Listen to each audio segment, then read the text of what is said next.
ఏంట్రా ఆన్సర్స్ అని గుర్తున్నాయా? ఏనాన్నా ఎగ్జామ్స్ అని భయపడుతున్నావా?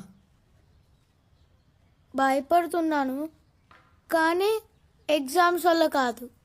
మరి ఇన్ని రోజులు అందరం ఎప్పుడు ఈవినింగ్ అవుతుందా, ట్యూషన్కి ఎప్పుడు రావాలా అని వెయిట్ చేసేవాళ్ళం. కానీ ఎగ్జామ్స్ అయిపోతే మళ్ళీ అదే సేమ్ స్కూల్, అవే సేమ్ క్లాసెస్ వినాలి.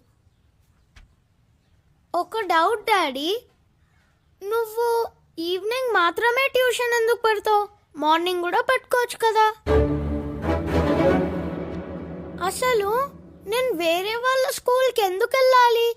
నువ్వే ఒక స్కూల్ పెట్టచ్చు కదా.